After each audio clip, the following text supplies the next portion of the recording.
नमस्कार। Trend classes के online platform पे मैं राम सर आप सभी का बहुत बहुत स्वागत अभिनंदन करता हूं। जैसा कि आप लोग जानते हैं कि आप लोगों के लिए प्रतिदिन कुछ ऐसे क्रांतिकारी वीडियो लेकर आता हूं जो आपके एग्ज़ाम के लिए बेहद महत्वपूर्ण होते हैं। तो आज इसी सेशन को हम आगे बढ़ाते हुए जियोग्राफी से संबंधित एक बहुत ही महत्वपूर्ण टॉपिक से लेकर आया हूं, जो आपके एग्ज़ाम में कहीं ना कहीं यहाँ से एक क्वेश्चन आने हैं। तो साथियों, मैं जैसे ही अपने हौसले के साथ यूट्यूब पर बना हूं और मुझे यह पूरा यकीन है कि यह वीडियो एक दिन रन जरूर करेगा, क्योंकि ये सारी बहुत ही महत्वपूर्ण टॉपिक्स है और जो इसको पढ़ाने का तरीका है वो अच्छा तरीका है। यह एक दिन ज़रूर ग्रो करेगा चैनल। तो आप लोग अपना विश्वास बना करके हमारे इस ट्रेंड क्लासेस के ऑनलाइन प्लेटफार्म से जुड़ें और जितने भी पद हैं भारत के संवैधानिक पद, पॉलिटिक्स से संबंधित और हिस्ट्री से संबंधित, राज्यपाल, महान्यायवादी, महाधिवक्ता, जितने भी आपके सब टॉपिक्स हैं उन सारी टॉपिक्स को, और मुगल काल से बाबर, हुमायूं, अकबर, जहांगीर, शाहजहां, औरंगजेब, आलमगीर, शाह आलम द्वितीय, एक एक करके पूरा एक तरफ से डिटेल का पूरा खाका खींचने का प्रयास ट्रेंड क्लासेस के ऑनलाइन प्लेटफार्म पे होगा। तो आप लोग इस ट्रेंड क्लासेस से जुड़ें और अधिक से अधिक आप लोग लाभ उठाएं, उन बड़े बड़े क्रिएटर की ओर ना भागें जिस पे ऑलरेडी पहले से वहाँ पर बनी बनाई बातों को बताया जाता है, जो कि एकदम सरासर जो आपके एग्जाम में नहीं आना उनको भी बढ़िया मसालेदार लगा करके उसको जो है परोसा जा रहा है। तो आप लोग ऐसी चीज़ों को देखने के लिए अपने आप खुद देख सकते हैं कि हमारे जो एग्ज़ाम के लायक जो क्वेश्चन हैं उन क्वेश्चन पर हमें जाने की ज़रूरत है। तो आइए चलते हैं, समय को ना गवाते हुए और एक बेहतरीन क्लास की ओर चलते हैं। तो आज का जो हमारा क्वेश्चन है, आज की हमारी जो टॉपिक्स है वह बंदरगाह से है। क्या है? बंदरगाह। बंदरगाह में कौन कौन बंदरगाह आते हैं? देखिए, भारत में जो बंदरगाह है उनको दो तीन श्रेणियों में बांटा गया है। एक तो बड़े बंदरगाह। कौन बंदरगाह? एक बड़े बंदरगाह, बड़े बंदरगाह, और दूसरा है छोटे और मझोले बंदरगाह, छोटे और मझोले। अब देखिए, भारत में कितने बड़े बंदरगाह हैं और कितने मझोले बंदरगाह हैं। उन सारे को मैंने, जो बड़े बंदरगाह भारत में हैं उन क्वेश्चन को मैंने यहाँ पर ऑलरेडी पहले से लिख करके रखा है, और जो छोटे और मझोले बंदरगाह है उन बंदरगाह को यहाँ लिखना मुमकिन है, क्योंकि बहुत ज़्यादा है इसलिए जो है उन क्वेश्चन को लिखना मुश्किल है। तो हम यहाँ पर सबसे पहले जो बड़े बंदरगाह हैं वो देखते हैं। तो भारत में बड़े बंदरगाह आखिर हैं कितने? तो मैं आपको बताना चाहता हूँ कि भारत में जो है 13 बड़े बंदरगाह हैं और मझोले छोटे बंदरगाह लगभग 185 जब लगभग जो है ये मझोले बंदरगाह, छोटे बंदरगाह हैं, याद रखिएगा। इन सारे पॉइंट को आप अपने दिमाग में फिट करके जो है रखिएगा। अच्छा, बंदरगाह पर नियंत्रण किसका होता है? केंद्र सरकार का नियंत्रण किस पर होता है और राज्य सरकार का नियंत्रण किस पर होता है? क्वेश्चन यहाँ से जब कुछ लेवल अपना अंदर टप करता है एग्जाम, तो वह इन सारे क्वेश्चन को पूछने का प्रयास भी करता है, पूछा भी गया है। देखिए, जो बड़े बंदरगाह होते हैं उस पर केंद्र सरकार कौन देख रेख करता है? यह केंद्र सरकार के अंडर में होता है। कौन? जो बड़े बंदरगाह हैं, जो हमारे 13 बड़े बंदरगाह हैं उन पर किस किस सरकार का होता है? केंद्र सरकार का नियंत्रण होता है। जबकि छोटे बंदरगाह ये समवर्ती सूची में हैं। कौन सी सूची में? समवर्ती सूची में। और समवर्ती सूची का मतलब आप जानते हैं कि जिस पर केंद्र सरकार और राज्य सरकार दोनों मिलकर काम करते हैं उसे बोलते हैं समवर्ती सूची में। तो समवर्ती सूची के विषय बहुत हैं, जो मैंने आपको, जैसे शिक्षा है, बिजली विभाग है, बंदरगाह है, वन है, ये सब तमाम चीज़ें हैं जो समवर्ती सूची में। खैर, ये तो हमारी पॉलिटिक्स में है, लेकिन मैं यहाँ पे थोड़ा बताने का प्रयास किया है कि छोटे बंदरगाहों, मझोलों पर जो है समवर्ती सूची के अंतर्गत केंद्र सरकार और राज्य सरकार दोनों मिलकर काम करती हैं। अब देखिए, भारत के लगभग जितने तटवर्ती हैं, लगभग 5600 किलोमीटर, लगभग 5600 किलोमीटर पर ये जो हमारे बंदरगाह हैं वो सभी जो है यहाँ पर स्थापित किए गए हैं। अब इन बंदरगाहों से कार्य क्या होता है, बंदरगाह किसको कहते हैं, तो मैं आपको बताना चाहूँगा भारत के टोटल 9 तटवर्ती राज्य हैं, उन्हीं तटवर्ती राज्यों में बंदरगाह स्थित है। बंदरगाह से ये होता है जल मार्ग के सहयोग से, जल मार्ग के माध्यम से हम दूसरे देश से आयात और वस्तुओं का निर्यात करते हैं। हम जो है जहाज़ों से, जो जलयान वाले जहाज़ होते हैं, पानी वाले जो जहाज़ होते हैं, उन जहाज़ों के माध्यम से हम लोग क्या करते हैं कि अपने देश से दूसरे देश में जो है सामानों को भेजते हैं और उधर से खरीदने का काम करते हैं। अर्थात इसको बोलते हैं आयात और निर्यात करना। आयात का मतलब खरीदना, निर्यात का मतलब बेचना। तो हम क्या करते हैं, इन्हीं बंदरगाहों से जलयानों के माध्यम से जो है सामानों को खरीद और बेच का कार्य करते हैं। और वायुयान से भी होता है, लेकिन ये जल मार्ग के माध्यम से, बंदरगाहों से माध्यम से जो है, याद रखिएगा, ये क्या होता है, सामानों का खरीद विक्रय होता है। अब देखिए, भारत के पश्चिमी तट पे 5 राज्य हैं, आप सब जानते होंगे। अगर नहीं जानते तो यहाँ पर मैंने एक छोटा सा डायग्राम के माध्यम से आपको बताने का पूरा प्रयास किया है। भारत के पश्चिमी तट पे 5 राज्य है। सबसे नीचे केरल है, कर्नाटक है, गोवा है, महाराष्ट्र और गुजरात। यानी भारत के पश्चिमी तट पे 5 राज्य स्थित हैं और पूर्वी तट पर 4 राज्य स्थित है। 4 राज्य में तमिलनाडु है ना, आप लोग जानते हैं, तमिलनाडु, आंध्र प्रदेश, उड़ीसा और पश्चिम बंगाल है। 4 पूर्वी तट पर स्थित है। जो इधर पूरब में आएंगे तो बंगाल की खाड़ी है, और पश्चिम में आएंगे तो अरब सागर है, और नीचे जाएंगे तो हमारा हिंद महासागर है।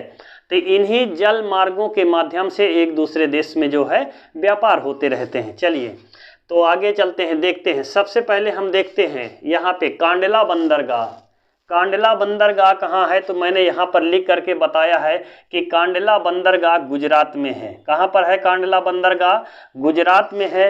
अगर पूछेगा किस खाड़ी में है, तो कच्छ की खाड़ी में स्थित है। कच्छ की खाड़ी में स्थित बंदरगाह है। कौन सा बंदरगाह है? कांडला बंदरगाह है, जो आपके एग्जाम के लिए बेहद महत्वपूर्ण है। इस पर आप लोगों को उन्हीं प्रश्नों के जो है क्वेश्चन को पढ़ाने का पूरा प्रयास किया जाता है। अब देखिए, इन बंदरगाहों से क्या क्या निर्यात किया जाता है, उन पर भी हम एक नज़र रखेंगे, ताकि यहाँ से अगर एग्जाम में बने कि सूती वस्त्र का निर्माण, सूती वस्त्र को निर्यात करने वाले बंदरगाह कौन कौन से हैं, या इनमें से कौन से बंदरगाह से सूती वस्त्र का निर्माण होता है। तो आइए देखते हैं, जो जो इम्पोर्टेंट है उस पर हम अपनी निगरानी रखते हैं। तो दूसरे नंबर पे आइए देखते हैं, एक मुंबई में बंदरगाह, मुंबई में वैसे जवाहरलाल नेहरू बंदरगाह है, जिसे नेहावा सेवा बंदरगाह भी कहते हैं। अब जो मुंबई में बंदरगाह है, इस मुंबई बंदरगाह से हम क्या निर्यात करते हैं, तो याद रखिएगा, यहाँ से सूती वस्त्र भेजते हैं दूसरे देशों में, सूती वस्त्र भेजते हैं। अगर ये नहीं होगा तो ऊनी वस्त्र भेजेंगे, ऊनी वस्त्र भी भेजा जाता है। अगर ये नहीं मिलेगा तो चमड़े का निर्यात किया जाता है। अगर ये भी नहीं मिलेगा तो पेट्रोलियम का निर्यात किया जाता है। पेट्रोलियम, आप लोग यहाँ तक जरूर आप देखिए, और मैं यहाँ पे आप लोगों को उन चीज़ों को बताने का प्रयास किया है जो अन्य वीडियो में आप लोगों को देखने के लिए नहीं मिलने वाले हैं। तो आप लोग इन सारे वीडियो को आप लोग देखिएगा, और देखने के बाद यदि पसंद आता है तो दोस्तों के बीच में शेयर करना नहीं भूलिएगा। अब देखिए, इधर मुंबई के नीचे आएंगे तो गोवा स्थित है। ये गोवा मैंने लिख रखा है। गोवा में एक बंदरगाह है, उस बंदरगाह का नाम क्या है? मार्मागुआ बंदरगाह। मार्मागुआ बंदरगाह। अब ये पूछा जाता है, मार्मागुआ बंदरगाह गोवा में है, किस नदी के तट पे है? तो यह जो है जुआरी नदी के तट पे है। कौन सी नदी है? जुआरी नदी। अब इस बंदरगाह से क्या निर्यात किया जाता है?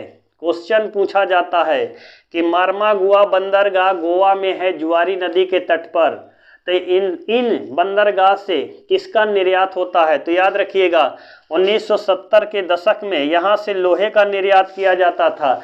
लेकिन अगर हम वर्तमान की बात करें तो यहाँ से कई चीज़ें निर्यात की जाती है। जैसे क्या है? जैसे मैग्नीज है, मैग्नीज नहीं होगा तो यहाँ से उर्वरक भी जाता है। अगर उर्वरक नहीं होगा तो यहाँ पर कॉफ़ी है, क्या है, कॉफ़ी भी भेजी जाती है। नहीं होगा तो नारियल है, नारियल भी भेजा जाता है। काजू हो भेजा जाता है, मसाला, ये सब जो है याद रखिएगा मारमागुआ बंदरगाह से जापान को निर्यात किया जाता है। तो आप लोग इसको देखते रहिएगा भाई, बेहतरीन जानकारी। यहाँ से जापान को हम माल जो है निर्यात करने का काम करते हैं। किससे? मारमागुआ बंदरगाह जो गोवा में है, जुआरी नदी के तट पे। अब देखिए इसी के नीचे एक बंदरगाह और है जो लोहे के लिए प्रसिद्ध है। कौन सा है? मंगलौर बंदरगाह, न्यू मंगलौर, न्यू मंगलौर बंदरगाह। ये देखिए मैंने लिख दिया न्यू मंगलौर बंदरगाह। कहाँ पर है ये कर्नाटक में है। किस लिए प्रसिद्ध है? यहाँ से हम लोहे का निर्यात करते हैं।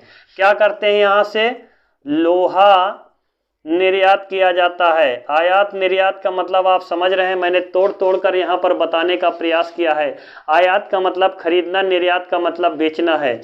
तो हम न्यू मंगलौर जो कर्नाटक में बंदरगाह है उससे क्या करते हैं? उससे हम लोहे का निर्यात करने का कार्य करते हैं। आप देखिए और उसके नीचे आते हैं तो कोचीन बंदरगाह है। कौन सा बंदरगाह है?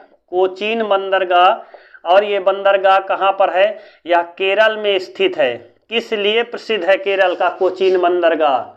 इसी कोचीन बंदरगाह पर कौन पहुंचा था सबसे पहले? आप लोग कमेंट बॉक्स में कमेंट करके आप लोग जरूर बताइएगा। कोचीन बंदरगाह पे आने वाला पहला पुर्तगाली कौन था? तो वास्को डिगामा था। तो आप लोग इसको बताइएगा किस सन में आया था कोचीन बंदरगाह। तो ये कोचीन बंदरगाह जो किस लिए प्रसिद्ध है तो आपको बताना चाहता हूँ जलयान के लिए। किस लिए प्रसिद्ध है? जलयान निर्माण किया जाता है यहाँ पर, और पेट्रोलियम शोधनशाला भी है यहीं पर, याद रखिएगा। जलयान का निर्माण होता है कोचीन बंदरगाह पे।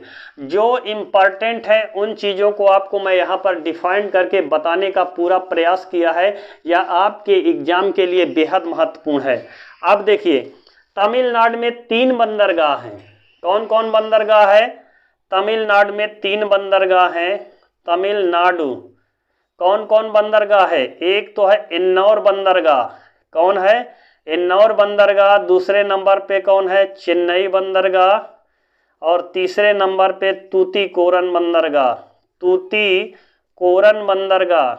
देखिए यहाँ से भी तमाम चीज़ें जो है निर्यात किया जाता है, क्योंकि ये केरल के जस्ट बगल में है ना। तो यहाँ से भी तमाम चीज़ें, जैसे श्रीलंका जाना हुआ, जापान की तरफ जाना हुआ, और भी कहीं जाना हुआ, तो यहाँ से जो है आयात निर्यात का काम किया जाता है तमिलनाडु से। तमिलनाडु में ही आप जानते हैं कि गन्ना प्रजनन केंद्र भी कोयम्बटूर तमिलनाडु में स्थित है। अब देखिए अब इधर आइए, आंध्र प्रदेश में एक बंदरगाह स्थित है जिसका नाम है विशाखापत्तनम बंदरगाह। विशाखा सिटी वाला सा है, विशाखापत्तनम बंदरगाह। विशाखापत्तनम ये कहाँ पर है? ये आंध्र प्रदेश में स्थित है। यह भारत का सबसे गहरा बंदरगाह है। भारत का सबसे गहरा बंदरगाह कौन सा है? तो आपके ऑप्शन में होगा विशाखापत्तनम बंदरगाह। अब विशाखापत्तनम बंदरगाह ये भी पोत निर्माण के लिए प्रसिद्ध है। किस लिए है? यहाँ भी पोत निर्माण किया जाता है। और पोत निर्माण अगर ये पूछेगा विशाखापत्तनम बंदरगाह किस तट पर है, तो काकीनाडा, ये जगह का नाम है काकीनाडा। काकीनाडा तट पर स्थित है, याद रखिएगा। कौन बंदरगाह? विशाखापत्तनम बंदरगाह आंध्र प्रदेश में है, काकीनाडा तट पर स्थित है। यही सारी चीज़ें पूछी जाती जिससे बच्चा कंफ्यूज हो जाता है और क्वेश्चन को कर नहीं पाता है। अब देखिएगा, अब कौन? उड़ीसा। उड़ीसा में जो बंदरगाह उसका नाम है पारादीप बंदरगाह। कौन है? पारादीप बंदरगाह उड़ीसा में है। यहाँ से जापान को कच्चा लोहा भेजा जाता है। किसको भेजा जाता है? जापान को कच्चा लोहा भेजा जाता है। किस बंदरगाह से? पारादीप बंदरगाह उड़ीसा में है। इस बंदरगाह से याद रखिएगा जापान को कच्चा लोहा निर्यात किया जाता है। आप लोग इन सारे प्रश्नों को पढ़िएगा। अब इसके और ऊपर चलते हैं, पश्चिम बंगाल का जो हल्दिया बंदरगाह है। पश्चिम बंगाल में हल्दिया बंदरगाह। हल्दिया बंदरगाह कहाँ पर है? तो पश्चिम बंगाल में है, याद रखिएगा। इस पश्चिम बंगाल से तमाम प्रकार की चीज़ें भेजी जाती है, जैसे पश्चिम बंगाल में चाय भी होती है, इसका भी आयात निर्यात हल्दिया बंदरगाह से भेजा जाता है। और भी तमाम चीज़ें इन बंदरगाहों के माध्यम से जो है एक देश से दूसरे देश में भेजने का कार्य होता है। तो ये हमारा लगभग छोटा सा वीडियो है, जो एक क्रांतिकारी वीडियो है, आपके एग्ज़ाम के लिए बेहद महत्वपूर्ण है।